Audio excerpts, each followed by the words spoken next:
Hello and welcome to another one of these ADD videos. Today we're going to be looking at another advanced trig integration video. This time we're going to be dealing with tangents and secants. So when we're dealing with tangents and secants, and it's not just a plain u sub problem, where you could let u equal one part and the du is staring at you in the face, you're going to have to do something a little bit more creative. Take some extra steps. So in this case, whenever they're not the same, you might have one of the exponents or both that are greater than 1. One of them might be in the denominator, okay? But there are a few different scenarios that you're going to need to look for whenever you're dealing with these type of problems. And these are the basic scenarios. I'm going to do a separate concept video for each one of these scenarios. In this one, we're going to deal with tangent being odd.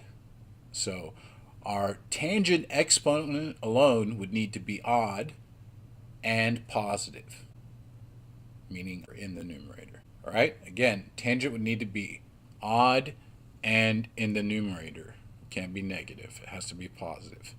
So for each one of these scenarios, we're going to have a different term that's going to be set aside, and we're going to have a different term that's going to be our u. In this case, when tangent is odd, what we're going to be doing is we're going to be pulling out a secant tangent and then converting everything into secants. So we pull out a secant tangent, convert everything into secants. All right? And when we do so, we will end up with a u substitution problem if we did everything correctly, in which u will be your secant. Du will be your secant tan. So let's look at an example partially solved to see what's going on. So here, I didn't do anything too complex, nothing fancy. We have a tangent odd, okay? Tangent being odd is rule number 2.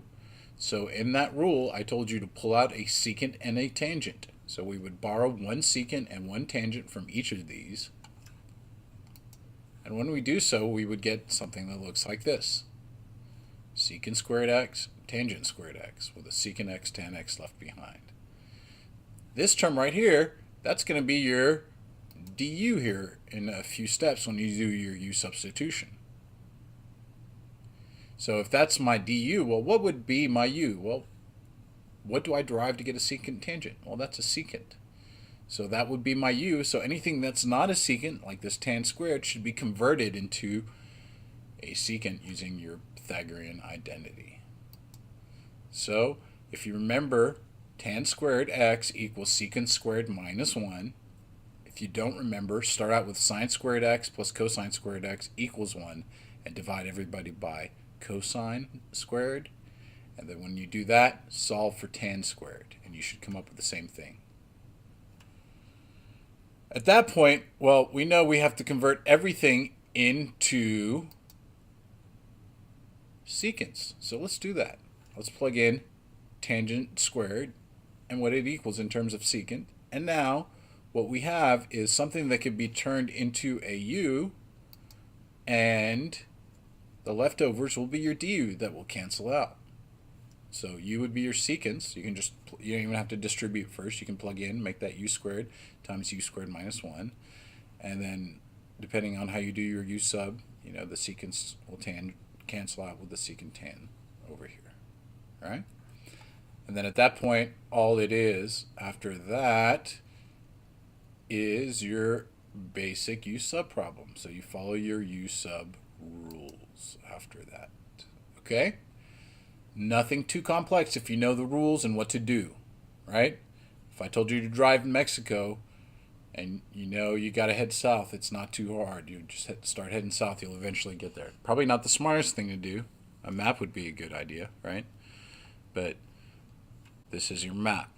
What to do, one of these 3 scenarios. In this case, tangent was odd. We pulled out a secant tan, converted everything to secants using this identity.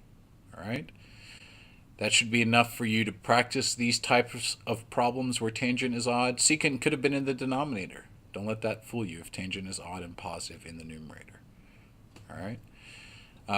There are other videos for secant is even and tangent is even. Make sure you check those out.